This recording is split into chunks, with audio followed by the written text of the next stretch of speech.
Hello and welcome to Flowcode video tutorial on Ghost technology. This is part 2, ICT. ICT stands for in-circuit test. And what this allows us to do is it allows us to monitor all of the signals around our microcontroller. So where we have a microcontroller with various port pins, we can look at the state of the port pin either in digital mode or in analog mode, where analog is available. I'm going to follow on from my previous video on ICD and carry on with the same project file. So with ICD, I created a simple program and showed how you could control the execution of the target using Flowcode to be able to step through the icons, see where you are in the code, and also edit and watch the value of variables. What I'm going to do now is I'm going to allow you to see the signals external to the microcontroller using the ICT functionality. To start to do this, I'm going to click on the Ghost options, which allows me to set which pins I want to monitor with ICT. For now, I'm just going to use the digital mode, and I want to be able to monitor pins A0 through to A5. So I just click on the pins that I want to enable, and the pin becomes blue to highlight that it's now active and enabled. Under the settings tab, I can choose various sample rates. So the digital sample rate dictates how fast we want to be monitoring the digital circuitry for changes. The analog sample rate is like a divider of the digital rate. So if I lower the digital rate, you can see that the analog rate is also falling. So if we set it to 100 Hertz, then the analog can vary from 100 Hertz right down to 0.3 Hertz. Whereas if we set it to the maximum, which for the EB006V9 is 100 kilohertz, then we can vary the analog from 390 Hertz right the way up to 100 kilohertz. You see that there's a small setting at the bottom, which is called Enable Overflow and Wrap. This relates to ICT, and it basically should the buffer on the Ghost chip run out of memory, then it can do two things. When the overflow and wrap is enabled, what will happen is as soon as the buffer is full, we will empty it and immediately start sampling again. So this just means that as soon as we run out of memory, we will carry on, but this will likely lead to a glitch in the data that's coming through, as we'll have lost a chunk of data. It just allows us to sample at a fast rate and keep going. If this setting is unticked, then as soon as our buffer becomes full, we'll stop. ICT will be disabled, and sampling will stop. This sort of ensures that we won't get any glitches and the data that we see is as expected. For now, I'll leave it on, but I don't expect to run out of buffer room just doing a small, simple demonstration like this. So I'll leave the sample rate as default. We'll leave this as default, and then we've just got the pins A0 to A5 enabled. A6 and 7 are used as the oscillator on the chip I'm using at the moment, so I won't have these enabled. So we've already programmed the board with our ICD program, and it's currently sat waiting to be told to run. Now, how do we view the data coming in from the ICT? Well, there's a number of ways. There's the oscilloscope, and there's also the data recorder.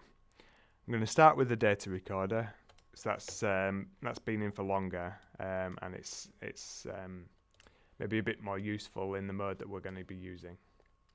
So I've opened the data recorder window, and you can see that there's a group of blank and empty slots here.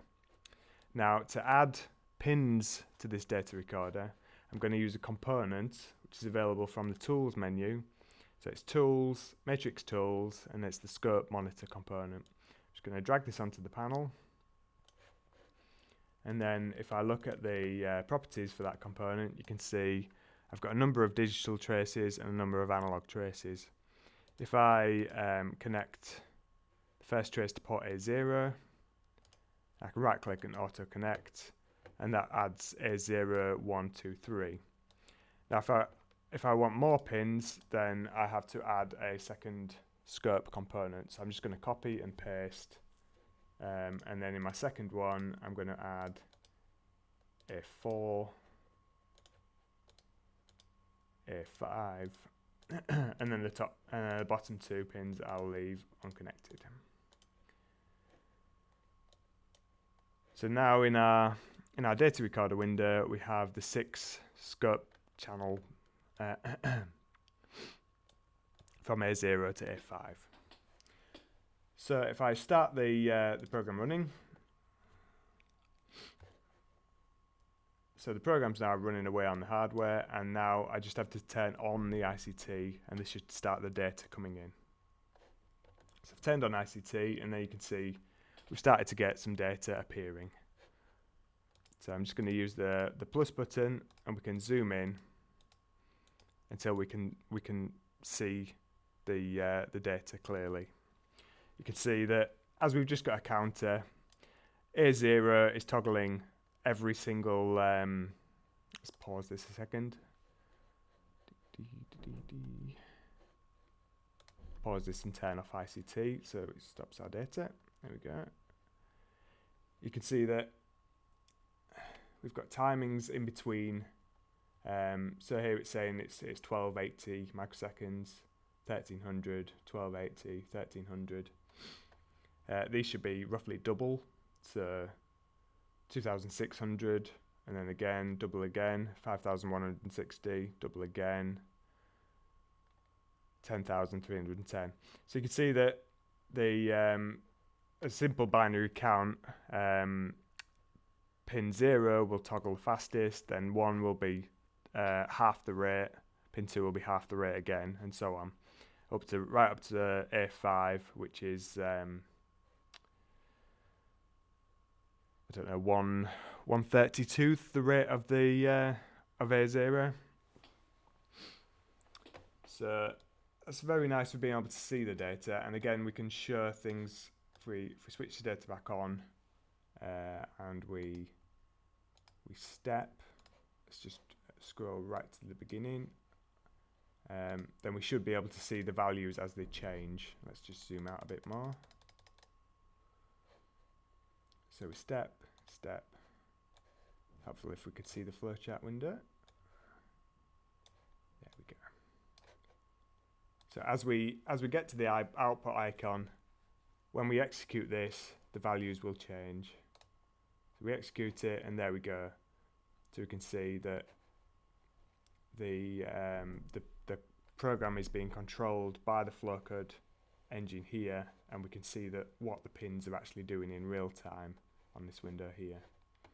Obviously you don't have to run ICD and ICT together, they are mutually exclusive, so you can use one or the other or both. The other window that I mentioned was the oscilloscope window.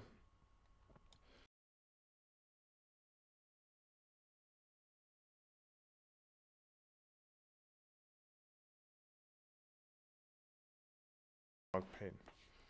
Currently we're only using digital pins in our program, so that's all that's being presented to us here. So I'm going to use A0 for channel for the first channel, A1, A2, A3. I'm going to switch these all on, and I'm going to switch the ICT data back on.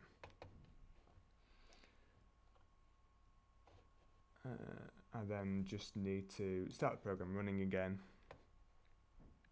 And here you can see that we've got some waveforms appearing here.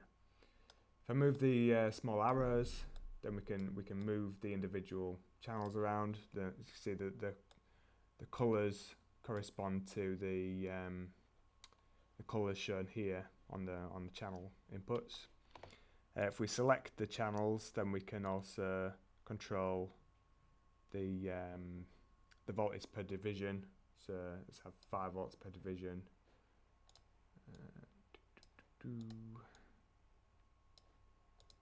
for each channel.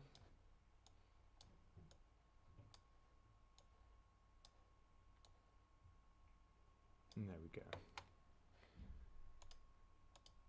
There we go, that's better.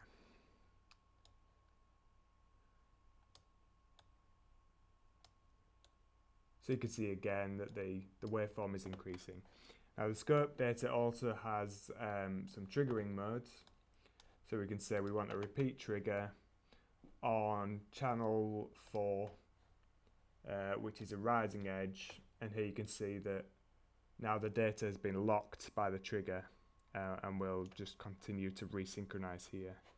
Obviously you can change it to the falling edge or the rising and falling edge, and it'll toggle between. You also have this run on off, which allows you to pause the data, which can be useful if you want to see something that's happening quickly and then sort of spend some time looking at exactly what's going on. Anyway, I hope this helps, and thanks for watching.